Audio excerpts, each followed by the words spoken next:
I thought we would look first at the evolution of this doctrine, because I think one of the things that we have to understand, and this is really important not just for the doctrine of the Trinity, but for the development of Christianity itself, all of the essential doctrines of Christianity. In fact, this would be true of the biblical accounts as well, right? When we look at the Tanakh, its stories, they're always written in light of the audience that they were intended to address, right?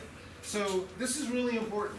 I still find when I talk to people and we talk about the Genesis account, especially if I talk to younger people, they're like, oh, Adam and Eve were so lucky to have God talking to them like that. And I said, wait a minute, that story wasn't written to Adam and Eve. It was written to people who came much, much later to help them understand what was happening. So don't start thinking that the story of Noah, the story of Abraham, was written to Abraham. Let's look at the audience that it was intended to address, and then we can figure out the cultural and linguistic elements of that story in that audience. Just gonna take a break here. Roseanne, are you getting warm? Because I can feel the heat. Yeah, well, I don't know what, you didn't put heat on, did you? No, I turned the temperature up.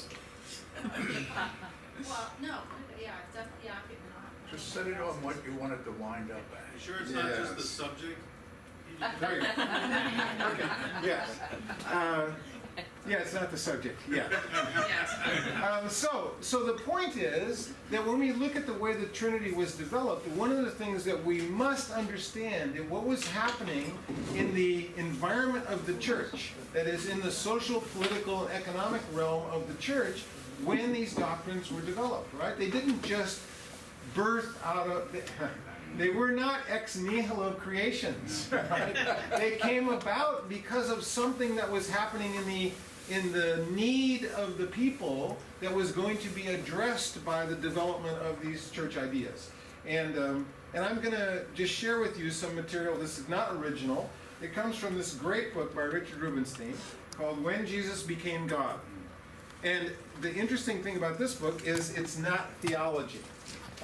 Rubinstein he's a professor of conflict history, right? So what's really interesting is he only looks at it in terms of what were the political, social, and economic, obviously, and theological issues, and why did those come into conflict with each other, and how come the doctrine of the Trinity developed from that, okay? So and the best part about this book is it's not exceedingly technical. It reads like a novel. The guy is a great writer, and it's just, I mean, I'll give you an example. This is how it starts. You know, you're waiting for this really great theological tome, and he starts off. By the time the men at the front of the mob smashed through the prison gates, the crowd had grown until it was near overflowing the square like water squirting from the sides of a fountain. I mean, does any academic write like that? No. He's a novelist. He's a novelist, right. So he's writing this real history about real people from a novel point of view, and it's really, really fun to read. Okay? We met the guy, had him in our house. He thought we were very fascinating historically. He's not a Christian, he's a Jew, obviously. Yes. And he's a brilliant light music pianist. I mean, outstandingly good at light classical music. You're supposed to put the connection here between music and... No, I think there It's is. Pythagoras, the music of the spheres, the way that God created Very brilliant. He created the universe according to musical tones. Right? So it's all connected. Okay, so we're going to look at some of the things that he points out, and the first thing that he points out, of course, is that you have to ask yourself questions about the role that Christianity was playing in the empire, right?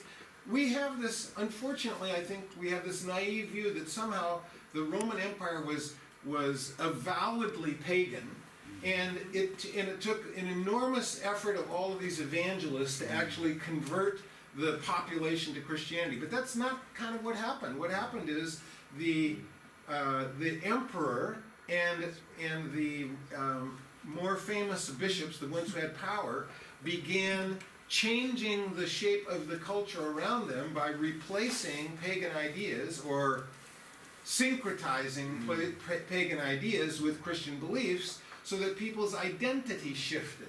And by the time you start getting into the arguments about what happened with the Trinity, in 300, right? You've already had 150 to 200 years of cultural shaping as a result of the influence of this trend to syncretize pagan ideas into the Christian church, right?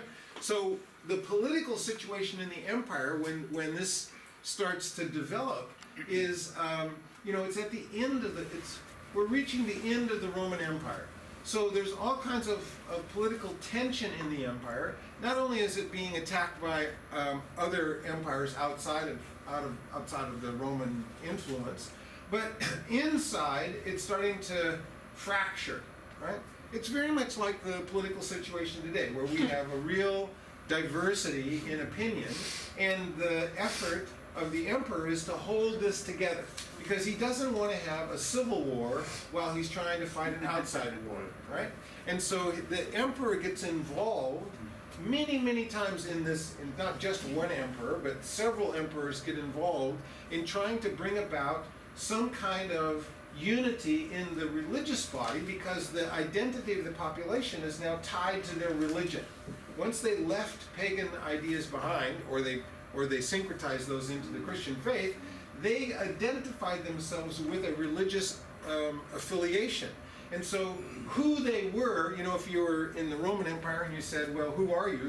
They probably would tell you their ethnicity and their religion as the identifying markers, right? They don't tell you where they live, what they do.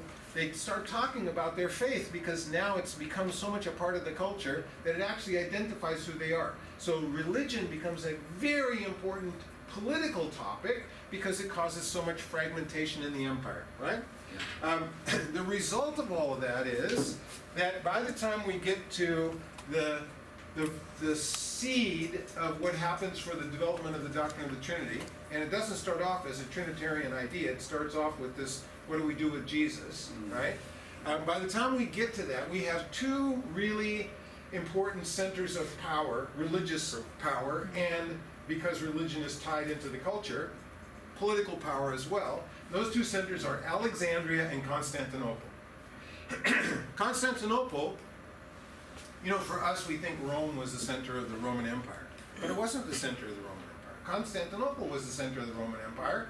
Constantine built the Hagia Sophia. And by the way, you can still go to Istanbul and walk through the Hagia Sophia. It just has a huge Islamic symbol hanging from the ceiling now. But Dandolo, who was one of the last doges of Venice, is buried in the Hagia Sophia.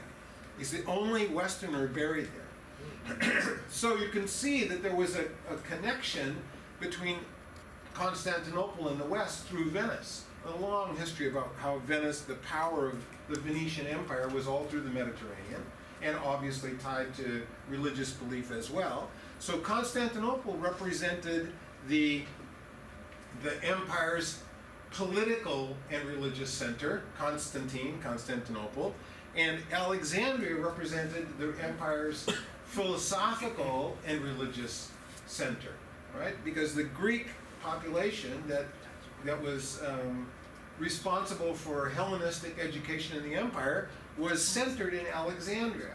So Alexandria became a very important city for what happened in this tension that develops over the next 100 years. Okay? Alexandria was controlled originally by a bishop, later by Athanasius, who started off as a deacon and became the bishop. And Athanasius actually becomes so powerful that at one point he basically says the emperor is not fit to serve because the emperor and he at one point didn't agree on the theology. But Athanasius is one of those guys who,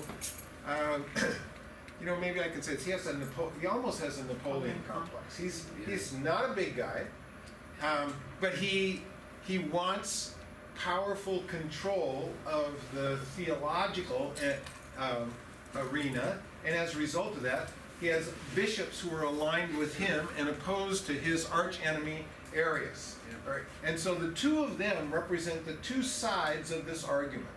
And they use every technique possible to convince the opposite side that they're wrong.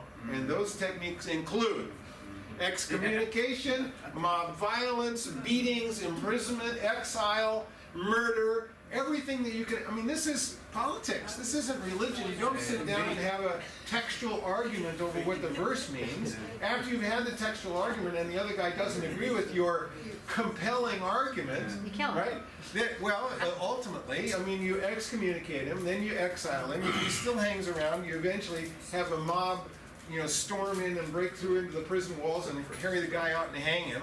If that doesn't work and you can't get the mob inside that way, then what's the obvious solution? Well, the guy is obviously from the devil. He's been influenced by Satan. You have to get rid of this demonic influence. I mean, all of these things show up in this argument. And that's the In- church at that time. That's the church, yeah. That's the church. Yeah. Right. So inside the church, there's this war going on that keeps the church split.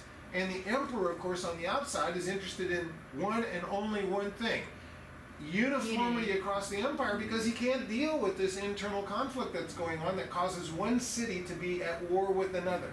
Okay? So, from the empire's perspective, this is the worst thing that could happen politically, because now I don't know if I'm in Alexandria, half of the city is Arian, half of the city follows Athanasius. If I go to Rome, it's the split the other way. If I go to Constantinople, it's something else. Nobody knows how to get control of this thing, right? So what happens?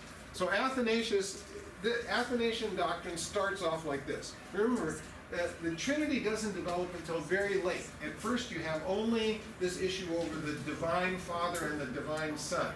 The Holy Spirit doesn't show up until right at the end when they finally solve this issue, okay? But the real issue is, what do you do with Jesus, right? So Athanasius says Jesus is God incarnate, sent by the Father to take the form of a human being, sacrificed, raised from the dead, and reinstated with all the original divinity that he voluntarily divested in the incarnation. This is, you recognize the ideas that come from the Pauline letters. It's the idea of kenosis, emptying yourself, right? Okay? The original idea then, this is Athanasius in the early 300s.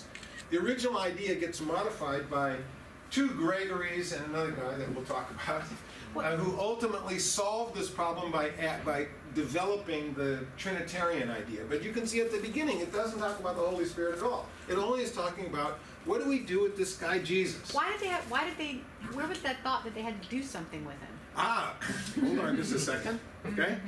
The reason that notice that this is a distinctive break from both paganism and Judaism, okay? But not a complete break yet.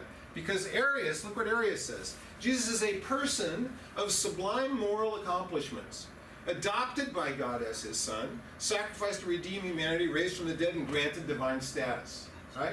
Now, this idea has threads in the Roman culture, so it's not unacceptable to half of the population. Because half of that population already knows that Julius Caesar and Augustus Caesar were raised to the elevation of divinity by the election of the Senate. Right? So it's not unusual for a man to become a god. But from Arius' perspective, it is unconscionable. And, what's the right word I'm looking for? It's the word where you do something that causes another person to lose their status. It's defaming or humiliating. Okay, the idea is, if God has to become a man, that is humiliating. To God. It's humiliating to God. So Arius says that can't happen. You can't have a God become man, right? It's okay for man to become God, because we have examples of that already. And if a man shows himself to be of the sublime moral character and his obedience is perfect, yes, he might be raised to divine status. But you cannot conscionably imagine that God himself would ever become a mortal human being subject to defect, right? Now, behind this idea is Platonism.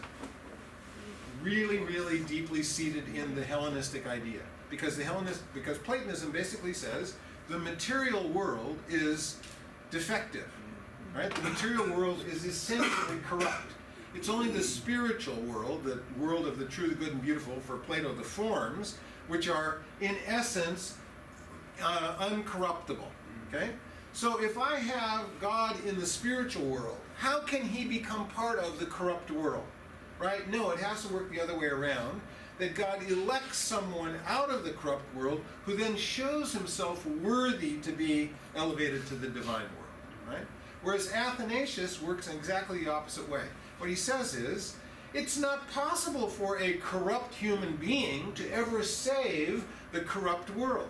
It must be the God of the incorruptible world who comes down into the corrupt world. It's the same idea, the same dualism, just seeing it from the other perspective, okay?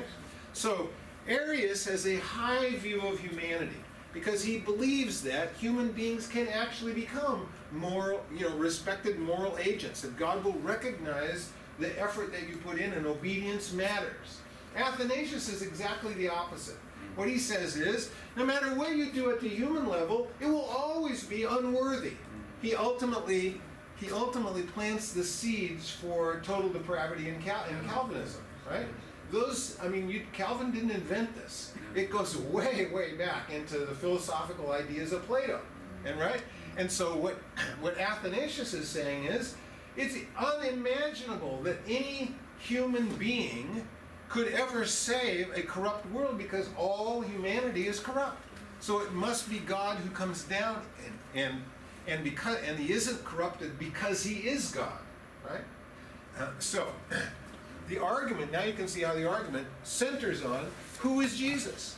Is he God who comes down to save, or is he a man who's elevated to the status of divine?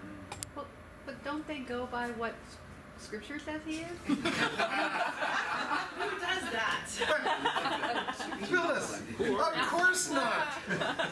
No, these are philosophical ideas deeply embedded in the way that they interpret Scripture. So, you certainly have all had this experience where you sit down with someone who doesn't agree with you theologically, and you use exactly the same verse to argue for two different positions, right? Yeah. It happens all the time because it's not the verse that makes the difference, or not the evidence from Scripture. It's the paradigm that guides how the verse is going to be understood. So here you have Arias with a very high view of humanity, and Athanasius with a very low view of humanity. And their approach to who Jesus is depends entirely on what they think about human being. And they read the verses according to their interpretive scheme. But before them, there must have been Yeah. some idea. Before then, it starts very early. It starts with this issue of what do we do with Jesus, right? Because, look, the earliest church fathers are also struggling with the idea of a divine man. Who do you Right? say I am? I'm sorry? Who do you say I am? Yeah, who do you think I am? Right. But the earliest church fathers, by the late 90s or the early hundreds, they're already struggling with because listen, they're not going to adopt the Jewish view of the Messiah. So that's Right? basically They have what to happened. create a different view to be distinct from the Jewish view. That's In order why. to do that, they start off with a philosophical presupposition. Okay. The philosophical presupposition comes out of the Greek world. Okay. And now they take the Scripture and try to understand it in terms of these So philosophical because they categories. block off everything from that side, they have to change everything to work Right, for them. but it isn't that they block it off. It's that they're going to use it. They're going to use that Jewish heritage to prove the antiquity of their beliefs after they've reassessed the belief in terms of their current philosophical Hellenism. But they've also had to decide that they're not going to accept those They're not going to beliefs. be Jewish. Right, exactly. Right. Well, they had no basis in that culture. Well, but Yeah, at some point, the Greek but in the beginning they Hellenistic world, did. the Greek Hellenistic world didn't have No, any. not the Greek, but the basis. Romans, the Gentiles in the beginning did. They were part Yes, of that. the original Gentiles Right. who were called by the Messiah into the assembly Right. were connected to the Hebraic idea, the Right. Jewish Messiah. Right. But by the time you get past the Bar Kokhba And revolt, they've all died and out. you're now in the mid-hundreds, right? You start to see the early Greek-educated church fathers create this division. Okay. And 100 years later, it shows up in the difference between Athanasius and Arias, which is where the conflict really takes the conflict develops to the point of being a crisis for the empire. Before it was just an argument over over which bishop you're going to visit, but now it's a crisis in the empire. Okay. Okay. So the role of Satan. According to Athanasius' followers, Satan was cleverly persuading Arias and his followers to fall victims of heresy. I mean, listen, this is the best thing. This is the best thing since sliced bread. The guy who disagrees with you is obviously in league with Satan. Yeah. Right? That's easy. That, by the way, gives you the legitimate justification for doing whatever necessary to get rid of this evil. Right? The battle was, in other words, the battle was simply not concerning orthodoxy. This is really important because when this battle begins, 50% of the Christian world believes the opposite of what you believe, right? Arias and Athanasius represent about 50% each of the Christian world, which means that it can't be about orthodoxy because orthodoxy embraces everything in Christianity. It's an internal argument about what it means to understand who Jesus is, but everybody who's arguing is inside the Christian church. Right? It's not pagans who are arguing with Christians, it's Christians who are arguing with Christians. 50% of the church, 50% of the church is Arian. Right? So it becomes an internal spiritual warfare. It's like Shema and Hillel. Right? Exactly, but that They're was. arguing inside the circle. But they They're didn't not think- arguing with the Greek philosophers who come from Athens. They're arguing with each other. But they didn't think the devil caused the other one. Well, and they didn't kill each other either, at least not at the beginning. So, the heretics, in other words, whichever side you were on, the other side was in league with the devil. Well, that's Okay? not how it is today. Yeah. Yeah, so, heaven, hell, and Augusta. The idea of eternal reward and punishment becomes the centerpiece of Christianity. In other words, if I can't make you, by the way, Martin Luther does exactly the same thing. If I can't convince you by compelling theological argument that I am right, and you consistently reject my compelling arguments, then you must be in league with Satan, because that's the only way I can explain why you don't agree with me. Yeah, of course. Right? And the result of that is that there has to be reward and punishment. If it doesn't happen in this life, it'll happen in the next life. Right? God will get even. Right? He's going to get you at some point or another. Right? So that means that faith is not just correct belief. It's correct belief plus righteous acts. And those righteous acts have to be dictated by the bishop who tells you what it means for you to be a true believer. They decide. Right. Okay? So the low view of humanity that's adopted by Athanasius, comes out of Plato, right, is that man is essentially corrupt and humanity is unworthy of the elevation to divine, which means that there cannot be a human Jesus who is elevated to the role of the Son of God. Okay? God, in other words, God must become human in order to rescue us. There's no possibility of gradual moral improvement, which is what Athanasius is arguing about, or Arias is arguing about. So, the politics of the Trinity.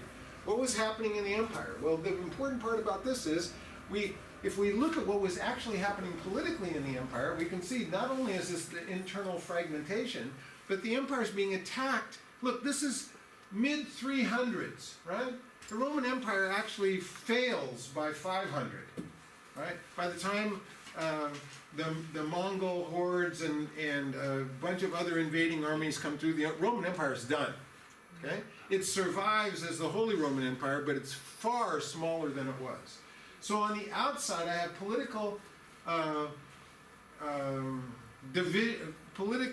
tension from the attacking armies, and the emperor has to turn his attention and his forces to that issue.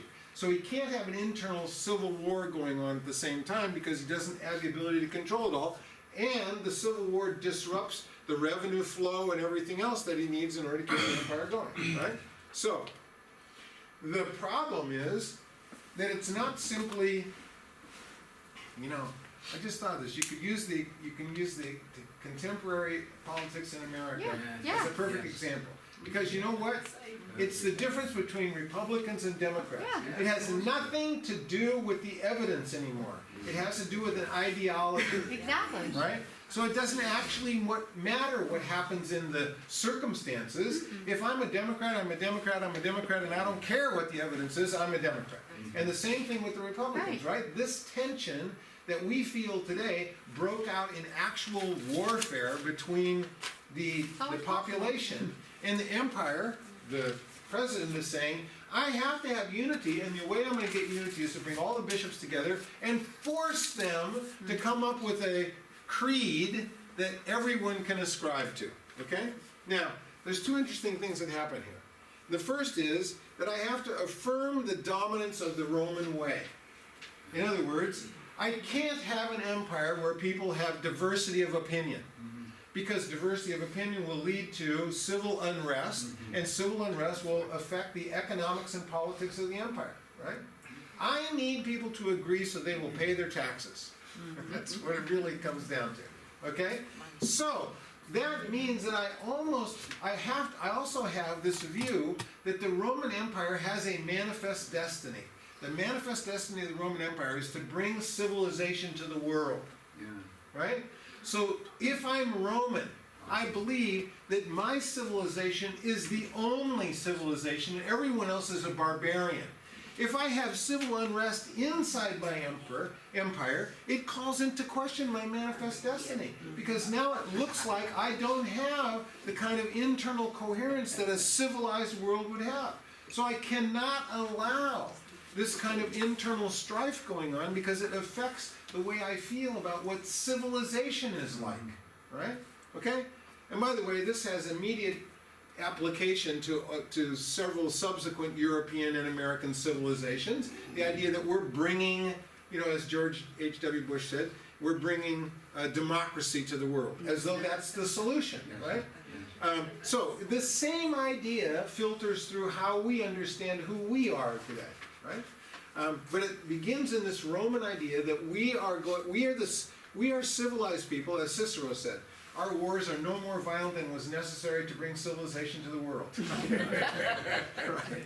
It doesn't matter that we killed 1.2 million people and enslaved millions more. We did it in order to bring civilization For to the the good world. of the Now world. they're civilized. Right. Okay.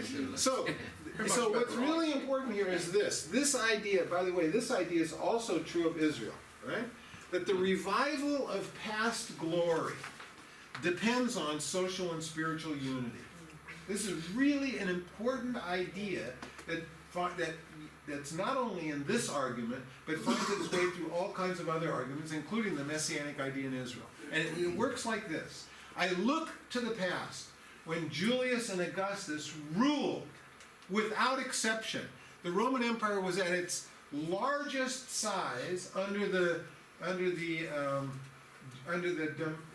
domination of Julius and Augustus, right? They defeated the Seleucids. They had captured the entire Mediterranean world. The empire worked. The glory days of Rome. Now I'm 200 years later, and the empire is cracking. And I look back and I say, look, we had glory back there when everyone agreed, when we were doing what we needed to do, when we were fulfilling our destiny, when we had spiritual, in those days, pagan, but nevertheless spiritual uniformity, right? The empire was working. We need to return to that kind of idea in order for us to recover the loss of our destiny, right? And by the way, Israel does exactly the same thing. By the time we get to Hosea, king, right? You're looking back to Solomon and saying, wow, look what God did in the days of Solomon. It was so awesome. We were the most powerful. We were the wealthiest. We had more than anybody. Look at what we had. And he goes on and on all the numbers, right? And then you say, well, how come that didn't continue? Well, Solomon had moral flaws, and those moral flaws led to the collapse of the Davidic kingdom.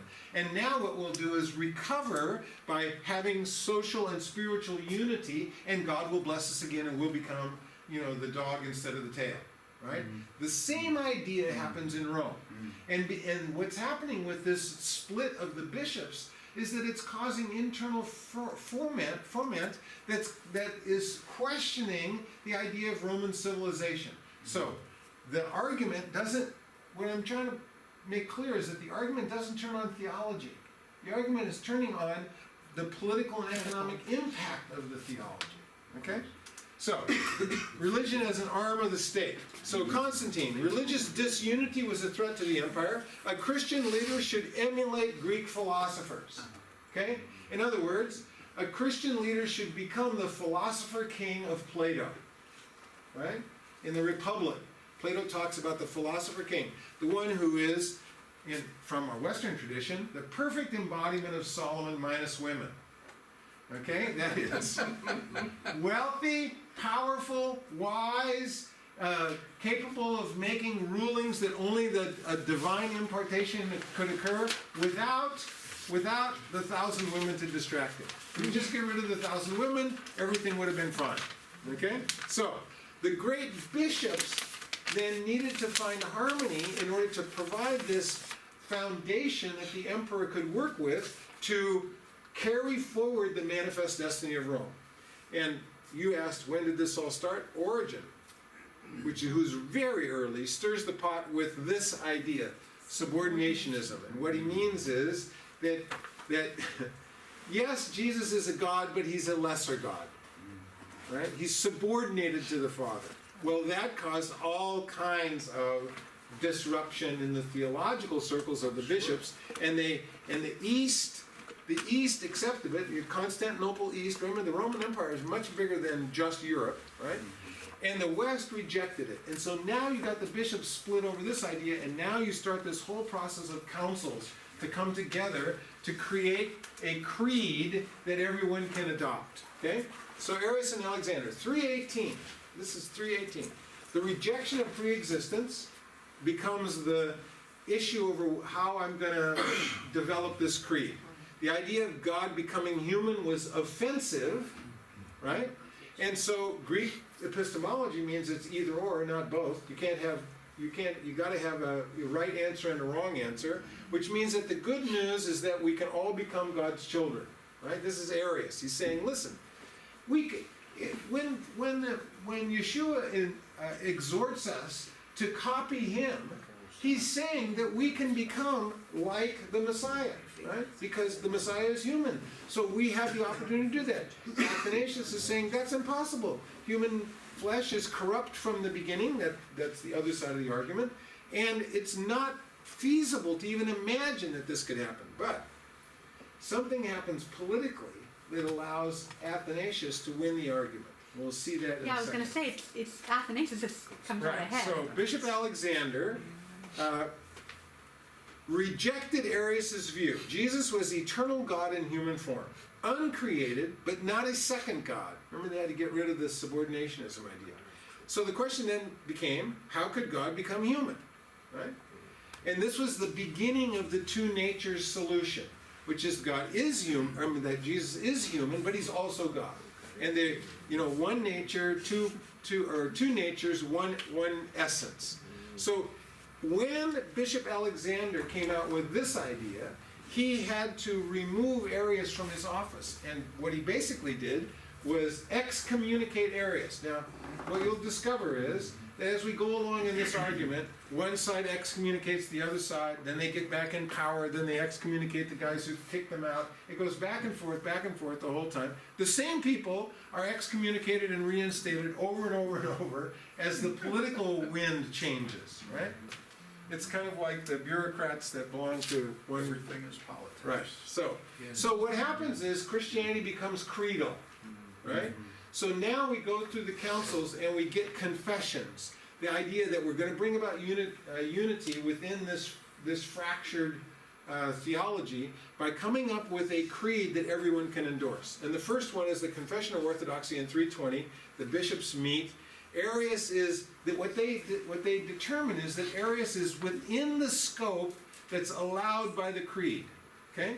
So when they decide that, and by the way, Eusebius, who wrote the first really decent history of early Christianity, was very closely connected with the emperor. And he put a lot of pressure on the bishops to allow a wide latitude for interpretation, because he is, the emperor's right-hand man to get people to agree that there can be diversity and we still have unity. Okay?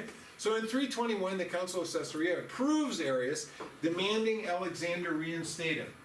Okay? What happens? In 325, Athanasius becomes the deacon under Alexander, and because he believes that this would reduce the high role of the church, right? If any human being can just by obedience raise himself up, then what do I need the clergy for? Right? What do I need those intermediaries for? So Athanasius rejects what the previous council, just 4 years before, had agreed to, and says, basically, in Antioch, now we have to have a new term to settle this issue, and he comes up with this Greek term, the Greek idea of hypostasis, which, by the way, is not a biblical idea, but it's needed to bring about the notion that I can have a God who becomes a man in order to bring about the salvation of morally corrupt men. Okay, so Nicaea is the watershed event, right? What does the word mean? Hypostasis. We have the Greek around. I'll get a drink, please. That where God could become man is what he said. Yeah, unfortunately it changes meaning, as you know, in the history, which confuse everything. Yeah. Hypostasis, we're using the modern Greek pronunciation of the Greek words. Hypostasis is that which stands under the substance of something, the basis of it. It does occur in Hebrews, as you know. Yes. The substance of God. It's Yes. never used of three hypostases, never ever used of three. But God is said to have a substratum, the substance, the essence of God, if you like. Okay. It is there, it's a biblical word, but nothing like what they turned it into. And then they import another word as well Yes. to Ousia, being Yeah. being, and then Right. they made a distinction between ousia, being, and hypostasis, substance. And then they reversed the meaning of those words. It's all about a muddle of words. It's absolutely all about confusion of words. So they Just start off. confuse everybody so much till they just believe whatever you say. Well, yeah, exactly. That's Believe the or idea. die. Yeah. Exactly. Okay, so in Nicaea they addressed the question: what does it mean to be a Christian empire? And Constantine's quest for unity means that the people need a sense of their own world, and a world that they can be confident that they know what's going to happen. Right? It's predictable. Right? So Constantine uses moral progress as the way to describe what it means to be Roman. And to do that, he has to have some kind of authority, uniformity, and regularity. So he calls a council of 250 bishops. Unfortunately, there was a previous council of 500 bishops. So they go back and the councils are called depending on the purpose of the one who calls, by selecting the bishops who will agree with the Yeah. purpose, right? And of course, all that does is cause more and more tension within the larger scheme of all the bishops. So there's essentially a civil war. And we've just mentioned the use of this particular Greek term, which is about being, right? And a Greek philosophical term that's imported now to describe the result of this previous conflict. Arias basically says, how did God divide himself so that his own substance takes on the form of a son, right? How is this idea to be understood? In other words, are we going to translate the word essence according to essence, substance, reality, being, or type?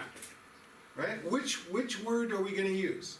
The emperor, however, is in the background demanding that there be conformity, but without a pope. Remember, there's no pope yet. Yeah. It's only the bishops, right? So there's nobody I can appeal to who's the ultimate authority on this. It's just the bishops themselves who are the authority, and they're not in agreement. So what happens is the emperor becomes the final authority. And the bishops excommunicated each other back and forth and then appealed to the emperor to reinstate them. Constantine had a pagan priesthood to begin with, so he understands the role of authority in the pagan world, and he tries to force the Christian church to adopt the same kind of pyramid authority, right? But Nicaea, as Rubenstein says, Nicaea is the watershed. It's the last point at which Christians with strongly opposed theological views act civilly toward each other. After this, it's just open warfare. Okay, what happened next? The opponents were sinners, corrupt, malicious, or satanic. I mean, they were accused of all kinds of things. If you didn't agree with me, then I would accuse you of all kinds of crimes. They were dealt This with is by on both sides. both sides. They were dealt with physical and political reprisals. It was all about power. So it all depends who was in power at the time. That's right. Well, it's not even who is in power, it's what location you happen to be in the empire. So if you were in Constantinople and the emperor was Arian, you were fine. But if you were in Alexandria and the emperor was Arian, and you were under the domination of Athanasius, who was not Arian, then you would be thrown in prison, excommunicated, So potentially killed. did the emperor change constantly? No, one emperor after another changed views. Oh. So Constantine dies and has a son. His view is a little bit different. He is killed and has another emperor. His view is different. So that was the political situation of the empire that was causing this flux back and forth, because there was no religious final authority. How many emperors did they go through? Wait. So what happened is, whichever empire or emperor was in force, whichever empire ruled, would force then the other part of the disagreeing body to conform. Was there different emperors in Alexandria and Constantinople, No. or they were one for Rome? Right. Okay. But what happens is Alexandria becomes almost a city-state of its own. Its power becomes so. Athanasius is so power hungry that he actually gets in direct conflict with the emperor. So, internal contradiction, the bishops became the most powerful authorities in the land after the emperor. So what happens is, because there's no religious hierarchy, right? There's only the bishops. They become the voice of God in that particular city or community. And after the emperor, they're the most powerful people, but they don't agree, right? They espouse the life of humility, but they were the most powerful people around. How does that work? Right. So here the guys who are talking about humility and servitude are the ones who really rule in the area. Well, don't the people think that's pretty hypocritical? No, but you understand that in this world, you are attached to the bishop of your community. He is the voice of God to you. You do not question him. Right? Besides which, you can't read the text anyway. He's the one who's telling you what the text says. Okay? So by the time we get to 2 years after Nicaea, right, most of the decisions of the council were overturned. The Arians regained power through Eusebius's influence, who becomes the bishop of Constantinople. The consensus of Nicaea was largely political and didn't represent the theological diversity. So in spite of the fact that you have this wonderful benchmark in Christian history called the Council of Nicaea, it really didn't accomplish much. It basically was still in the midst of this political swing. So Athanasius then returns to Alexandria. And when he does that, he creates a Christian mafia, essentially a Christian mafia. He rules Alexandria apart from the emperor, right? I mean, the emperor actually even excommunicates him at one point and has to send essentially a police force down there to take him prisoner. And when they arrive, his mafia overcomes the police force and throws the captain in prison and later tries to hang him. I mean, it's just absolute civil war, right? So Athanasius declares that the emperor is unfit to lead the church. What does that imply? That I am and the emperor isn't, right? What happens is Athanasius argues that God can do anything he wants, and if he decides to become a man, what could possibly prevent him from it, right? Because he can do anything, right? The argument, according to Rubinstein says, the argument sounds reasonable on the surface, but it relies on imagining that God could do things that are logically impossible if God is and being human are not ontologically equal, right? So, even though we have the words, as Anthony said, we have the words, but they're muddled. There's equivocation going on in all respects, so that I can use a word that means something in ordinary language, but in the theological context it means something completely different. In fact, I don't have any reference in ordinary language that will even tell me what the word means. So it relies on my ordinary understanding, but then immediately tells me, but it's not used that way, right? What do you mean by the sentence "impossible if God and being human are not on"? Okay, so remember what Arian said is that Jesus is an ordinary human being. so God can elevate him to divine status. Okay. But Athanasius' view is that God is uniquely different, ontologically different than human beings. Okay. So how can a God, how can a divinity become this corrupted human nature? Right? Okay, so you can see that this starts the two natures doctrine. How are we going to avoid this problem? Okay, so what happens is this. The fate of history often determines the outcome of theology. So what happens is this. Arias, the debate is going back and forth. Arias is aligned with the emperor. Athanasius is fighting the emperor and Arias, right? Lots of mob violence. And Arias gets some sort of intestinal disease. And they go to a council meeting, a big council meeting, and the day before the council meeting, he gets really violently sick. He goes into the toilet, and the next time they go find him, he is dead on the floor in the toilet, right? I'm sure they say that was an act of God. And Athanasius says he considered his death an act of God to remove the heretic, proving that his view of God was correct. How can So, unfortunately for the Arians, Constantine died in 337. So now you don't even have the emperor standing behind trying to get this reconciliation going. And the Arians then, and the followers of Athanasius, enter even more violent conflicts. Territories and cities were aligned on each side. It's like New York being opposed to what was happening in Newark, right? And they're fighting across the river. Wasn't there a new emperor after Constantine? I'm sorry? Wasn't there a new emperor? Yes. So what happens after Constantine dies is that a new emperor comes in. The Council of Antioch charges Athanasius with mob violence, murder, misappropriation of funds, false imprisonment of opponents. Right? The new emperor, Constantine's son, Constantius, actually sends the police force to arrest the guy.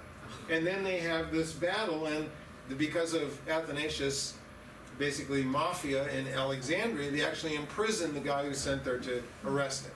Okay? He then convenes his own Egyptian bishop council in 338, which clears him of all charges. Egyptian? Surprising. Yeah, because remember, it's the Mediterranean world, so Alexandria is in Egypt. Oh, okay. Right? Okay. But the Eastern bishops meet again in 339, 1 year later, and convict him of violence and mayhem. Oh my gosh. Yeah, it's an interesting history. So along comes the next emperor. This is the captain of the guards who is sent by the emperor to arrest Athanasius. He flees the city, interrupts in riots and arson, murders and mob violence, including actually burning down of churches. Right? The empire was then almost equally split between these two opponents, and of course that brings up the question: is how am I going to avoid a civil war? So the emperor gets involved and he says, "Listen, this can't continue." The answer was forced compliance. So he positions the truth as wherever he aligned himself with this conflict, and everyone else was obviously demonic, and therefore the emperor could demand theological uniformity on pain of death.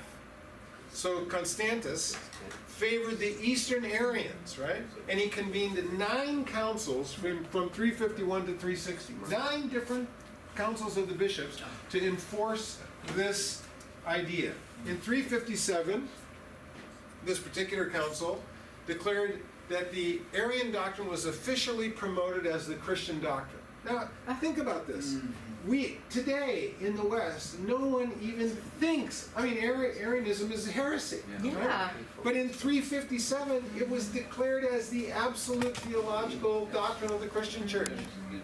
2 persons, the Father and the Son, right? They made an attempt to ban the idea of essence. Remember we talked about the influence of that Greek term, right?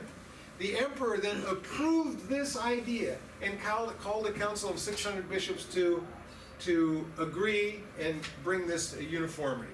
But politics outweighed it, and what happened is the Latin arm, which we grew out of, right? The Roman Catholic Church is the Latin side of Christianity. The Latin arm rejected this and excommunicated all of the Eastern arm. So now you have the final split between what is essentially going to become Rome and Constantinople, right? Christianity covered all of that. But what happened after this council meeting is that the West, the Latin West, rejected everything that the council said and basically said the entire church that was centered in Constantinople was acting as in league with the devil. So I wonder what it'd have been, how different it would have been if they weren't. Yeah, well, you don't have to wonder because the Eastern Church continued on its Arian track, and its orthodoxy in the Eastern Church is very different than the West. Yes. Oh. Was that the biggest council? The Sirmian Council, was that the biggest one? The biggest in terms one. of numbers? With the 600 bishops? Yeah. Yeah, it might have been. I'm not sure if it was the biggest one or not, but there's a lot of bishops, right? I mean, they can pull bishops from both sides. So Yeah, that was my question, if that was the biggest one that pulled both sides. I think it might have been the biggest one. But what happens is this: Constantine's son dies, and a new emperor comes in, Julian. Right? When you say two persons of the Father and the Son, that was two separate, right? Two separate divine beings. But they were both divine. Yeah, because. But he didn't believe. But he got was elevated thousands to of gods divinity, previously. right? You end up with two gods: God the Father and God the Son. Well, that's two gods actually, but Yeah. but he didn't believe that. But he believed he was human though, right? But elevated. But elevated to divine status. So that's still totally Yeah, different. well, it was rejected by the Western Church as heresy. But the Westerns But the believe. Western Church hasn't finished developing its doctrine yet, so wait a minute. Okay, so Julian comes to power. And Julian comes to power in the middle of the Civil War. And what does he say? This isn't working. Christianity is ridiculous. My empire is fractured all over the place. We're going to bring back paganism. At least it worked.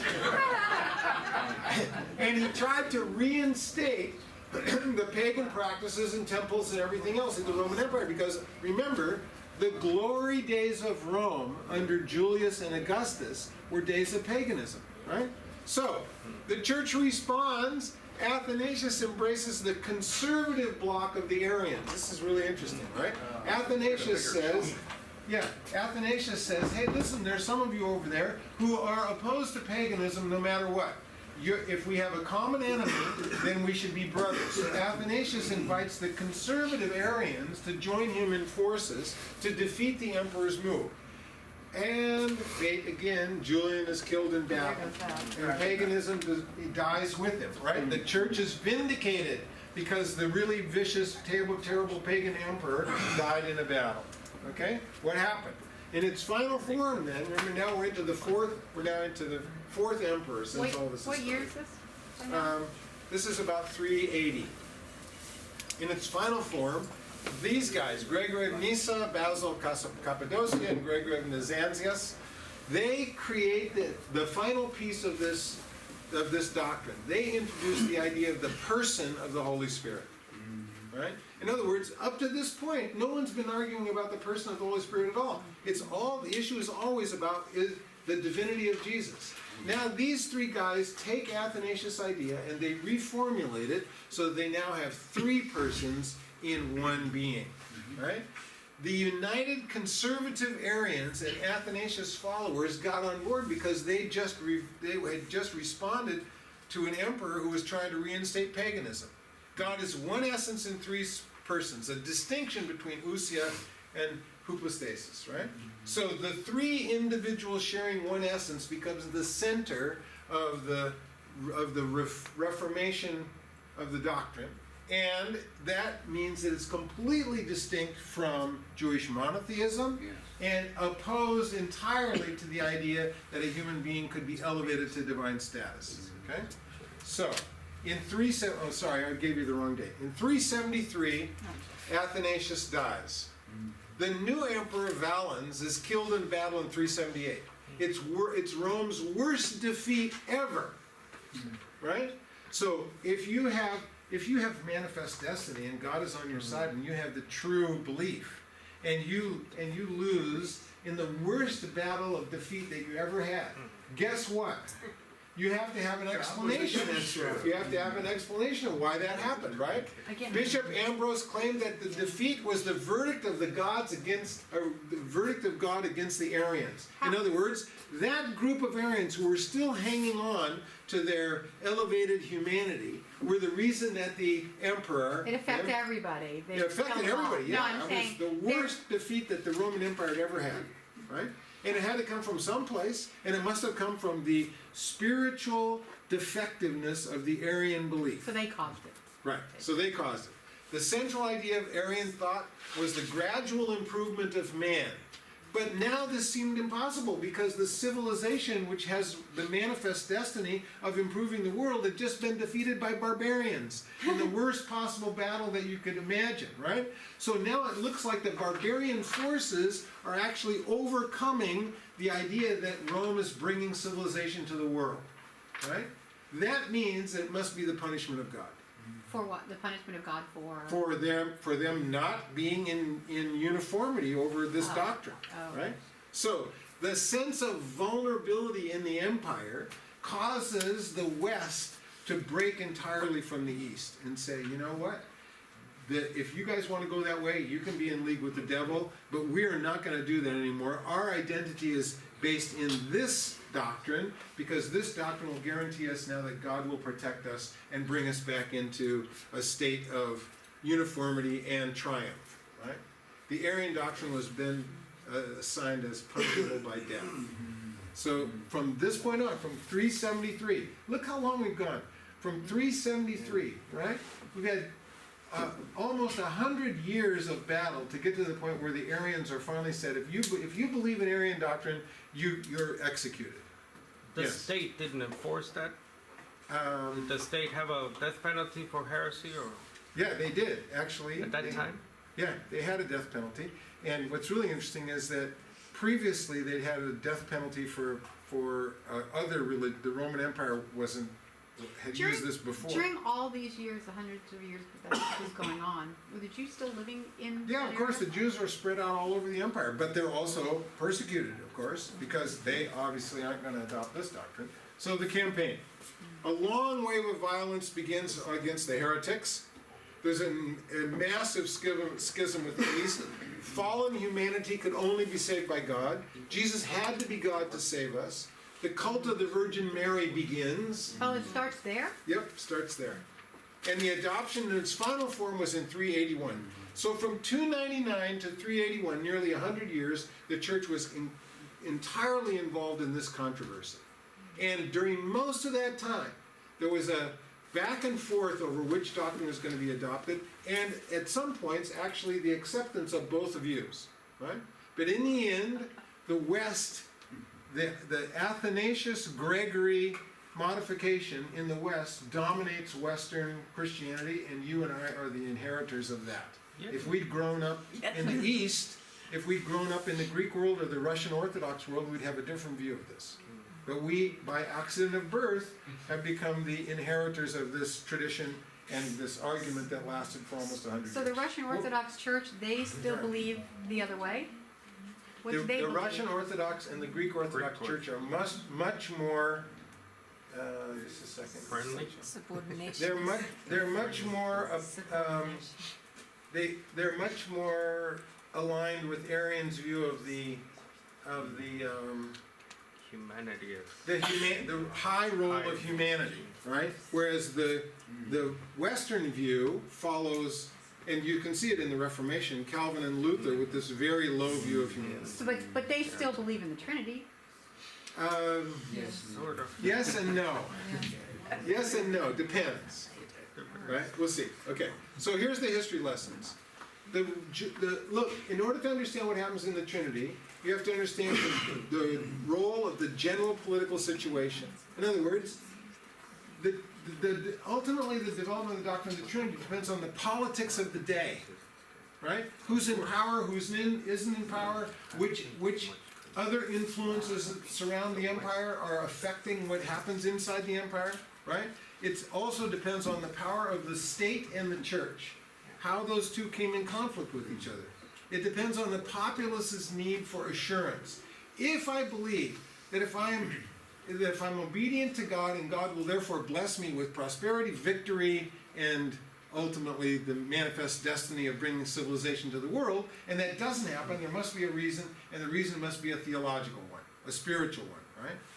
You have to have a role for manifest destiny. If you're going to see how this doctrine develops, it doesn't come about by a theological argument. It comes about because I believe that the Roman way of life is the correct way of life, and now that it's attached to the church, that kind of power means that I need to force people to believe it. Okay? It's also about the role of individual personality, right? So how I identify myself will become part of the way that the doctrine of Trinity is developed.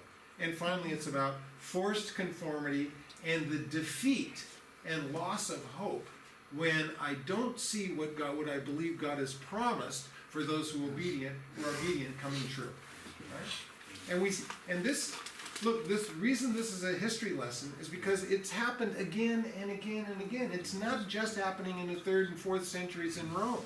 It's happened over and over and over as we see the religious part of our existence affected by the political, economic, and social tides of what's happening in the civilization at the moment. So when they teach this stuff, do they teach this stuff in seminary? No, Not at all. of course not. So Just the, unless you're a historian, Right.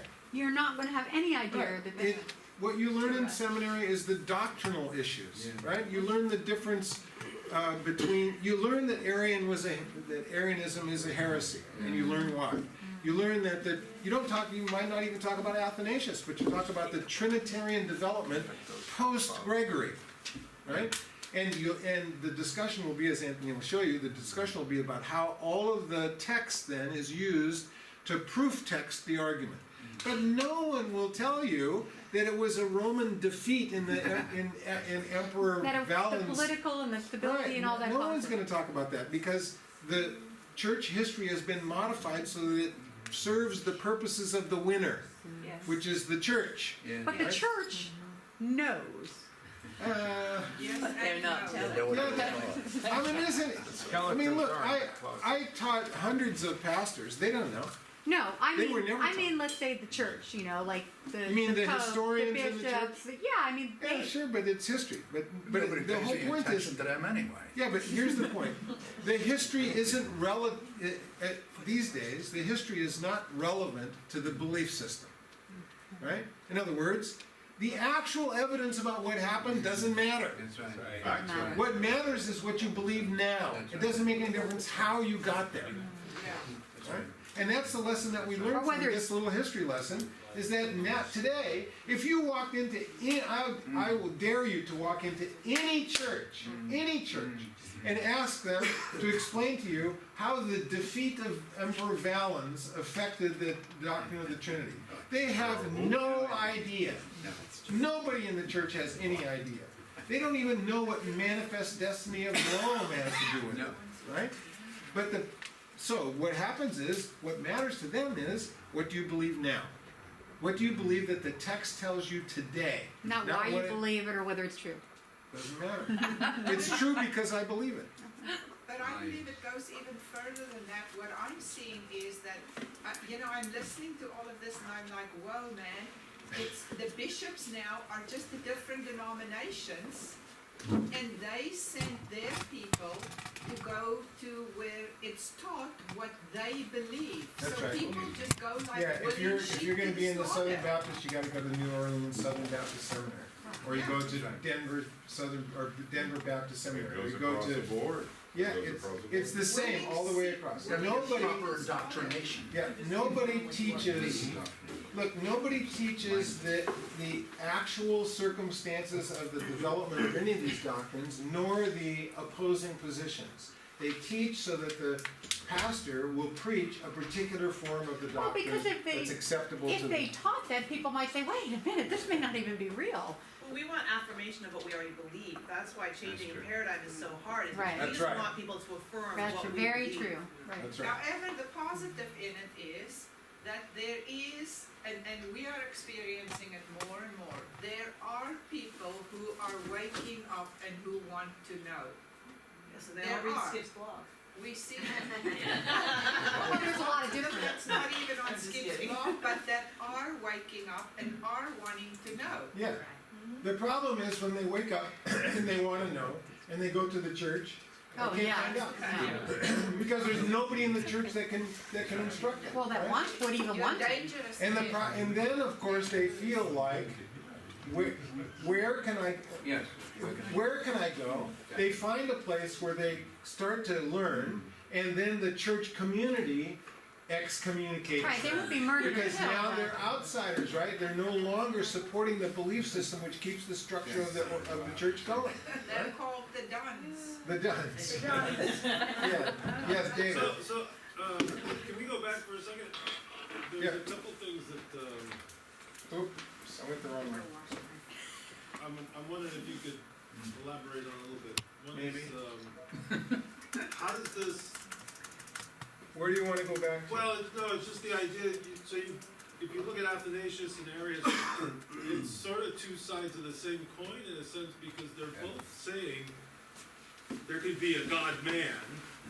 Yes, So it's how he got It's how we there. look That's- at it's how we got there, that's right. Which is so divorced from the Right. Jewish view. Yeah. Right. Now, look, neither one of these guys are adopting a Jewish Messiah. Right. Right. That's So their the just question I opposite. have is, But where does think that break it? But think that Arias is much closer, because what does he say?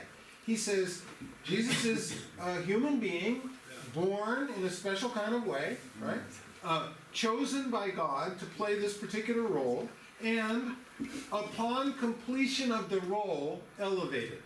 So he right? keeps some Which of is it. very much Yeah, a he- Jewish idea. He keeps some of it. But by the time he's done, he still has two gods.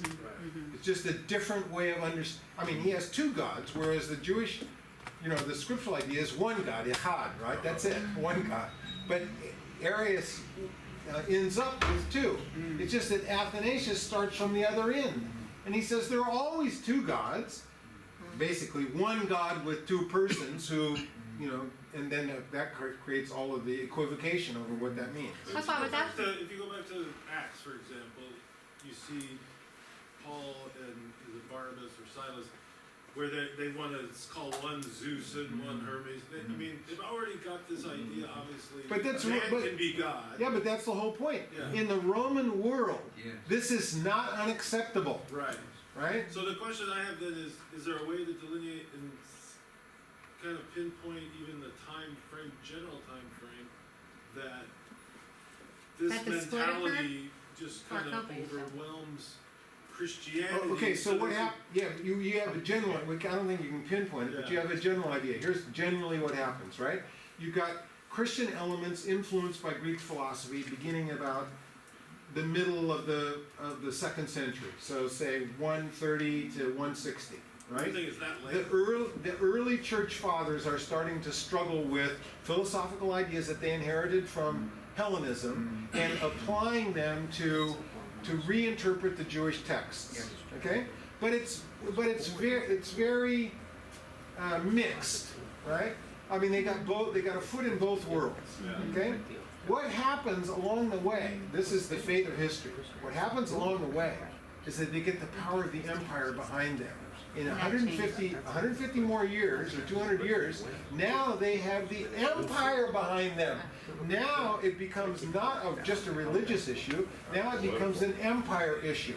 And now it affects the social, political, and economic well-being of the empire. And when that happens, then Constantine says, we can't have this fracturing going on because it's affecting my political outcomes. When that happens, it's not a role of the church anymore. Now it's a complete civilization-wide issue. And I have to force people to comply. So what I find interesting then is, because obviously if you speak to any modern Christian, we'll talk about this a little bit, Trinity is embedded in the Sure. mindset. Sure, But from what you're- 387. Right, but that's the So we've point. had a long time to think about this. There is a point where all of a sudden the Holy Spirit is now become the third part in Yeah, very late in the game. So how does that not jar people to some extent, Because the even if people, the argument goes on for 200 years. But they don't know where it came yeah, from. because think about it.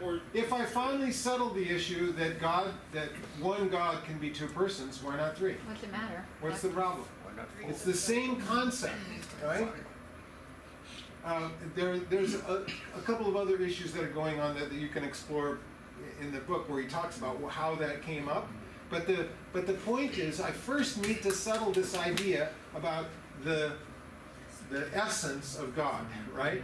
Once I've got that idea settled, now I can go to the text and say, yeah, but he's referred to as the Holy Spirit, as the Son, as the Father, so what's the problem?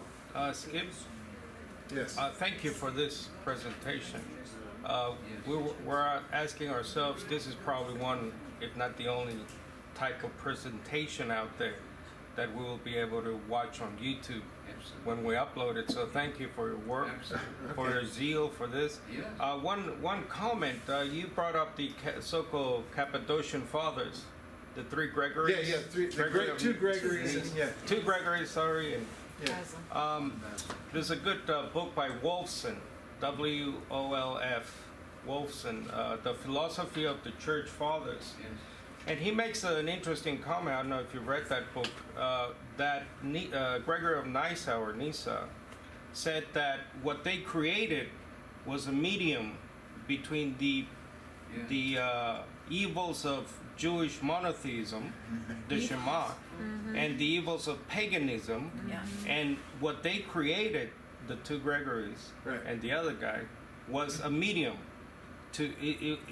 I see it as a bridge. They wanted to bridge both sides. They saw as evil with this new idea of the Trinity. Can you Yeah. comment on I remember that Rubenstein talks about that, but I can't Right. add anything to what But do you see suggested. that Yeah. dichotomy there? I mean, that- obviously, at the end, Athanasius and Arias were arguing about something far more specific, Okay. the role of Jesus, right? Truth, it was And just then a at the political expediency. yeah, I mean, look, behind all of this is, if the empire is going to fulfill its God-given destiny to bring civilization to the world, it has to be an agreement. You cannot have religious factionism going on all over the place and fulfill this manifest destiny of bringing civilization. So somehow we have to find a way so that so one of two things will happen. Everyone agrees, or those who agree are going to retain the power and kill the other ones. So basically, at this point, Christianity is, we're right, the Jews are wrong anyway, and this is the way it's going to be. Right, So Jews are evil, in the West. as he said, in the West, right. Right. But you know what I was thinking when I was talking to Larry on the way here? It came over and I said, so in Scripture, Old Testament, basically, the Tanakh, does it tell you how to view the Messiah? Stop. Okay. We're treading on the next. Oh, okay. Oh, good. Great Well, I'm going to save that question for you. Because the only Okay. thing that we're interested here is that you have to understand. Okay, Look, history. Okay. the way that we normally come at the Trinity is, as David suggested, everybody believes it's always been there. Yeah, It's so like even embedded in our before. theology that we think you couldn't be Christian without Trinity. In fact, I remember John MacArthur Yes.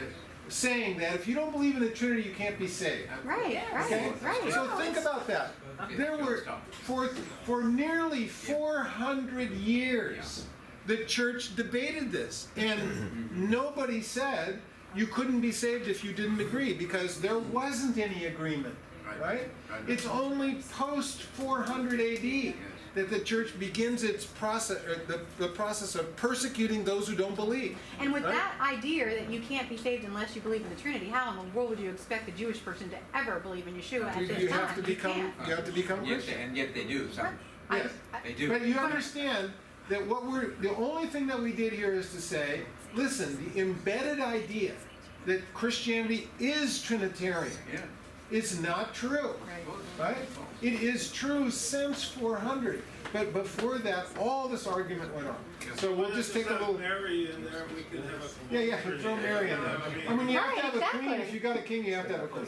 That's right. Okay, so we're just going to take a 10-minute break, and we'll come back, and Anthony will start off on helping us understand the role of the Messiah. Why